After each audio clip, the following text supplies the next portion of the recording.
नमस्कार, आप देख रहे हैं अखंड भारत न्यूज। मैं हूं आपके साथ अभिनय मिश्रा। आइए रुक करते हैं खबरों की ओर। लोकसभा चुनाव 2024 से पहले पप्पू यादव की पार्टी का कांग्रेस में विलय, पीके का तंज। कहा, पप्पू यादव अगर कांग्रेस में शामिल होकर गांधीवादी होने का सर्टिफिकेट देने लगेंगे तो अपने आप में चिंता का कारण है। बिहार में कांग्रेस कहीं नहीं है और न कोई नेता जमीन पर काम करता दिख रहा है। जन स्वराज पदयात्रा के सूत्रधार प्रशांत किशोर ने पत्रकारों के सवाल का जवाब देते हुए और पप्पू यादव पर तंज कसते हुए कहा कि कौन किस नेता के लिए क्या कह रहा है, इस पर हम टिप्पणी क्या करें।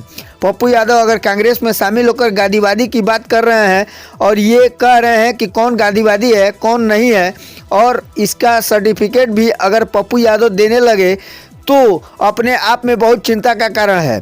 प्रशांत किशोर ने बिहार में कांग्रेस की जमीनी हकीकत की पोल खोलते हुए कहा कि आज कांग्रेस बिहार में कहीं नहीं है, न कोई नेता जमीन पर दिखता है। हाँ, ये जरूर है कि वो महागठबंधन वाली सरकार में शामिल थे तो सरकार में बहुत लोग शामिल होते, तो इससे क्या हो गया।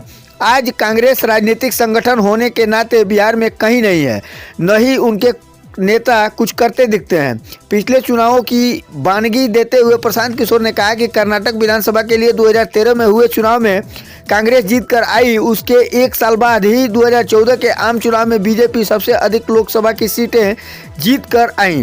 आपको याद होगा कि 2018 के दिसंबर में राजस्थान, छत्तीसगढ़ और मध्य प्रदेश में हुए विधानसभा चुनाव में कांग्रेस जीत कर आई, लेकिन इसके ठीक 4 महीने बाद 2019 में लोकसभा चुनाव में कांग्रेस का प्रदर्शन बहुत ही बुरा रहा और खाता तक नहीं खुला।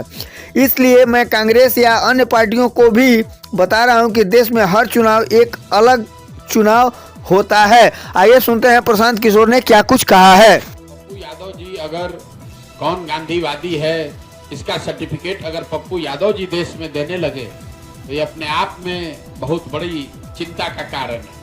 और जहां तक कुछ कांग्रेस के समर्थक अब इसको बता रहे हैं कि ये 24 का ये संकेत है। मेरे भाई, हर चुनाव अलग चुनाव है। आप बंगाल में जीते, वो बंगाल का चुनाव था। उत्तर प्रदेश में भाजपा जीती, वो उत्तर प्रदेश का चुनाव था। लेकिन इन चीजों को आप एक्स्ट्रापोलेट मत कीजिए। आपको बस ध्यान दिला दूं कि 2013 में कांग्रेस कर्नाटक जीती थी, 2014 में उसी कर्नाटक में भाजपा ने स्वीप किया। 2018 में एक राज्य नहीं, मध्य प्रदेश, छत्तीसगढ़ और राजस्थान, तीनों राज्यों में दिसंबर 2018 में कांग्रेस जीती। और उन्हीं राज्यों में, उसी राजस्थान में, उसी छत्तीसगढ़ में, उसी मध्य प्रदेश में जब लोकसभा के चुनाव 4 महीने के बाद हुए तो कांग्रेस का खाता नहीं खुला। कांग्रेस यहाँ है बिहार में? कांग्रेस है कहीं बिहार में? अरे आप मेरी बात सुनिए ना, आप पत्रकार हैं। कांग्रेस बिहार में एज ए पॉलिटिकल ऑर्गेनाइजेशन है कहीं? कोई नेता जमीन पर दिखा है, कुछ किया